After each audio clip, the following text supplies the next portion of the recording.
I'll take it from a resiliency angle. We have a lot of challenges. We're at the coast. We're largely cut off from distribution channels in terms of highways and railways and all this sort of stuff. So there's a whole lot of economic mechanisms that just don't work here. And so one of our strongest, of course, is tourism, and real estate and those kinds of things that I guess that really require careful planning. Some of our existing commercial sectors are not sustainable, are not sort of resilient to either economic change or environmental change. And so we really need to think about doing things differently. They redeveloped Front Street in the late 60s. In the late 60s, start selling off and doing different things and starts changing.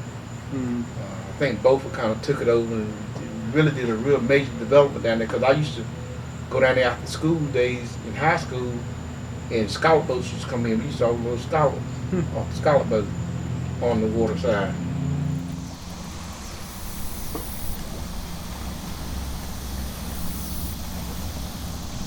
We're a service-oriented area here. Number one, service-oriented because this is a retirement area. A lot of young people leaving.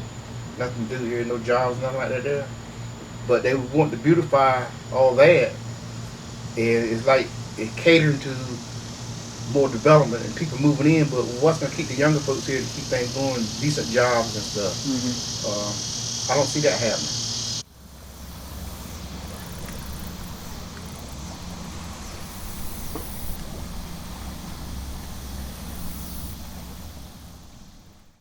The Menhaden factories used to be around here. There's no Menhaden factories. People made money working around the Menhaden factories. Wasn't decent, but it was jobs that kept people here.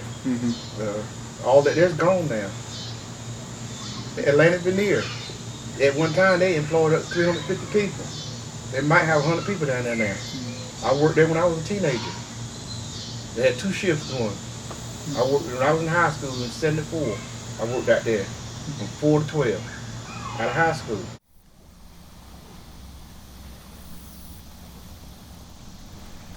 Most of our young people that once they graduate from high school have to leave to find a decent job, unless they want to work in fast food.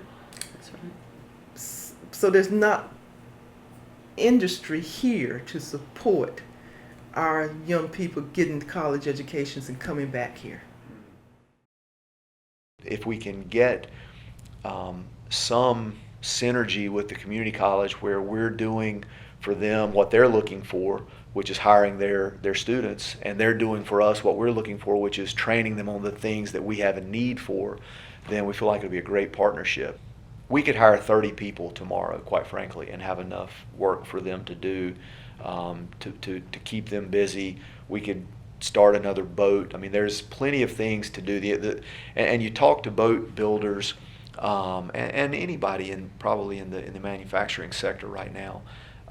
And that's a common theme. You know, we need more trained workforce, and if we can really create a pool of workers out there who can help all of us, then I think that would serve the community.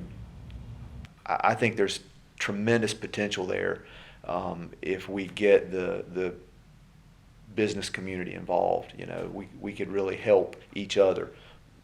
Not saying we're the experts or they're the experts, it's just the collaboration would be, I think, tremendous.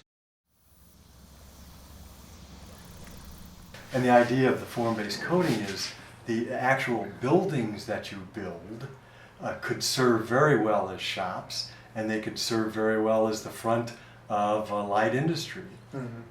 If that became something 5 years from now, there's only a little bit of interior modifications that would have to take place. The de-emphasis on use also allows us flexibility with respect to job creation, right? So we're not limiting ourselves just to commercial or industrial or institutional. We're leaving it open for small scale sort of economic development. To dictate the market. Correct, right. In fact, just the opposite is that we're leaving that open so that any sort of tenant could come in and do anything.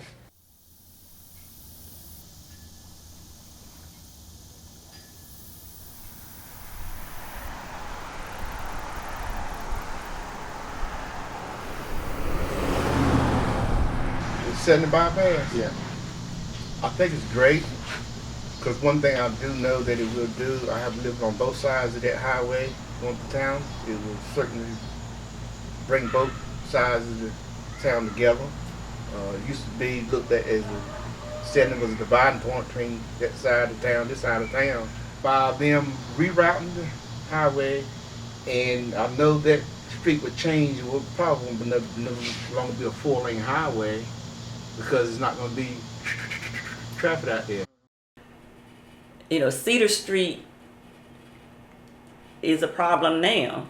It's a real problem. And then, of course, I can remember when it wasn't. You know, the kids could walk across the street, just come to Sunday school. We didn't have to worry about it. But, you know, what I said, what are you doing? What are they going to do for the locals to help make them comfortable with these changes? How can participatory design help promote economic diversity, increase opportunities for youth, connect employers with a trained workforce, prepare for change, and encourage a more resilient Beaufort?